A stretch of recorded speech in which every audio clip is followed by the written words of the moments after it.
ഒരു കാര്യം ഞാൻ ഇവിടെ സാന്ദർഭികമായി ഓർമ്മപ്പെടുത്തുന്നു. സമസ്ത കേരള ജംഇയ്യത്തുൽ ഉലമയ്ക്ക് വഹാബിസത്തിൽ സുഹൃത്തുക്കളില്ല. സമസ്ത കേരള ജംഇയ്യത്തുൽ ഉലമയ്ക്ക് മൗദൂദിസത്തിൽ സുഹൃത്തുക്കളില്ല. സമസ്ത കേരള ജംഇയ്യത്തുൽ ഉലമയ്ക്ക് പുത്തൻവാദികൾക്കിടയിൽ സുഹൃത്തുക്കളില്ല.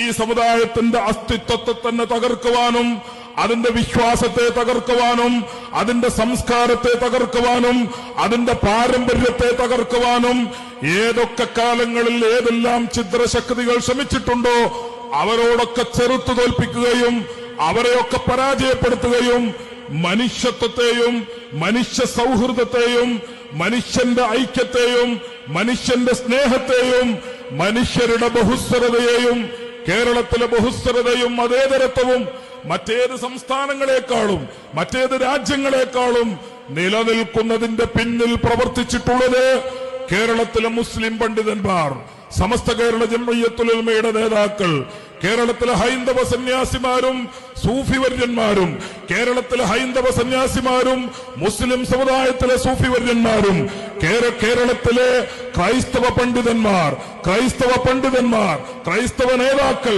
അങ്ങനെ എല്ലാവരും ചേർന്നുകൊണ്ട് മതത്തിന്റെ നേതാക്കൾ ചേർന്ന് നിന്നുകൊണ്ട് അതോടൊപ്പം രാഷ്ട്രീയ രംഗത്തും സാമൂഹിക രംഗത്തും പ്രവർത്തിച്ചുകൊണ്ടിരിക്കുന്ന നേതൃനിര ഒന്നിച്ചു നിന്നുകൊണ്ട് വർഗീയതയെ ഞങ്ങൾ ചെറുക്കും, മനുഷ്യത്വ വിരുദ്ധമായ പ്രവർത്തനങ്ങളെ ഞങ്ങൾ ചെറുക്കും, ബഹുസ്വരതയെ ഞങ്ങൾ സംരക്ഷിക്കും, മതേതരത്വത്തിന് ഞങ്ങൾ കാവൽ നിൽക്കും എന്ന് പ്രഖ്യാപിച്ചതിന്റെ ഫലമാണ് നമ്മുടെ കേരളത്തിലെ സമാധാനം, കേരളത്തിലെ സുരക്ഷിതത്വം,